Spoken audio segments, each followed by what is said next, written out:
Bien-aimés en Christ, votre foi sera éprouvée. Bien sûr, prenez garde, car elle sera éprouvée, et cela certainement. Apocalypse chapitre 3, verset 10 dit: parce que tu as gardé la parole de la persévérance en moi, je te garderai aussi à l'heure de la tentation qui va venir sur le monde entier pour éprouver les habitants de la terre. Dans 2 Thessaloniciens chapitre 2 verset 3, l'apôtre Paul a dit que personne ne vous séduit d'aucune manière, car il faut que l'apostasie soit arrivée auparavant et qu'on ait vu paraître l'homme du péché, le fils de la perdition. Il dit que beaucoup abandonneront la foi. Pourquoi cela arriverait-il?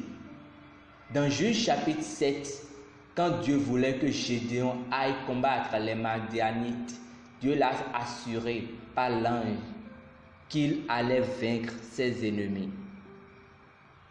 Gédéon pensait qu'il avait besoin d'une armée, alors il a rassemblé ses soldats. Mais Dieu lui a dit: si tu y vas avec tant de soldats, tu pourrais penser que tu as gagné la bataille tout seul. Dis à tous ceux qui ont peur de rentrer chez eux.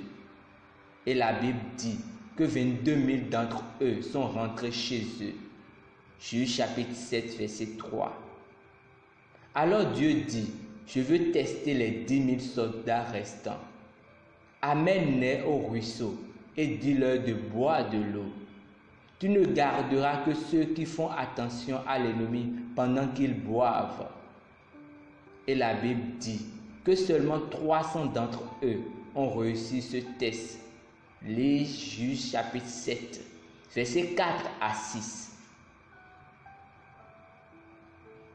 Ils ne savaient même pas qu'ils étaient testés. Aussi, dans Jérémie chapitre 9, la Bible dit que les gens ont habitué leur langue au mensonge. Ils avaient pour demeure la fausseté, au point où on ne pouvait même pas faire confiance à un frère.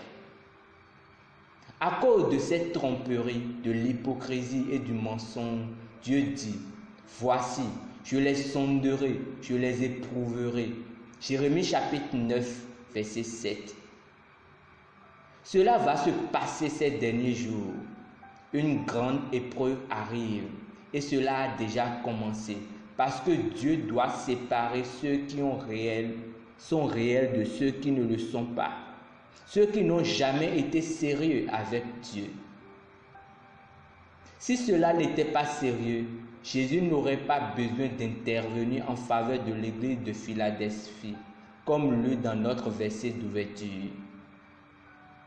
Si votre foi en Christ est authentique, elle sera mise à l'épreuve, afin que l'épreuve de votre foi, plus précieuse que l'or périssable, qui cependant est éprouvé par le feu, ait pour résultat la louange, l'honneur et la gloire lorsque Jésus-Christ apparaîtra.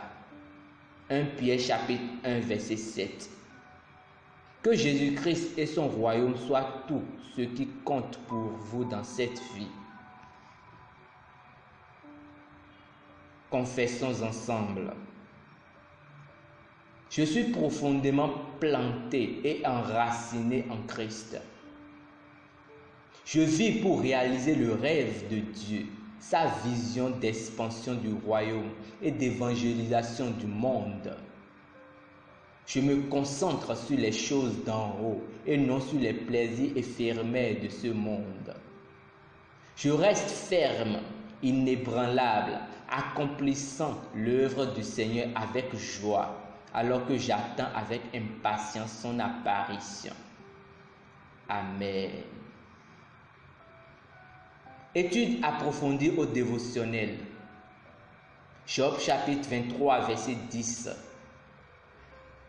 Colossiens chapitre 3, verset 1 à 2. Apocalypse chapitre 3, verset 9 à 10.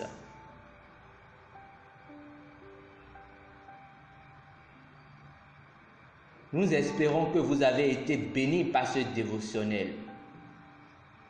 Nous vous invitons à faire de Jésus-Christ le Seigneur de votre vie en priant ainsi.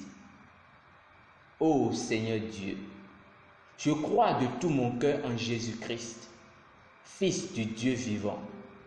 Je crois qu'il est mort pour moi et Dieu l'a ressuscité des morts. Je crois qu'il est vivant aujourd'hui. Je confesse de ma bouche que Jésus-Christ est le Seigneur de ma vie à partir d'aujourd'hui.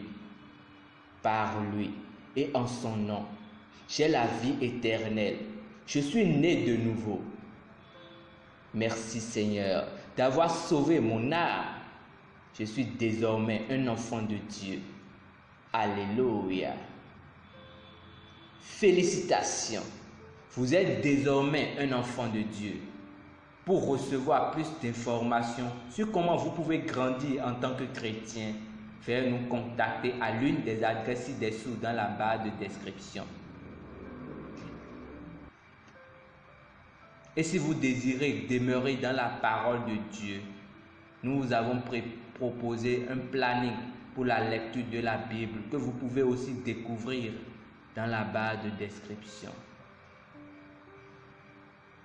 D'ici là, demeurez bénis au nom de Jésus-Christ. Amen.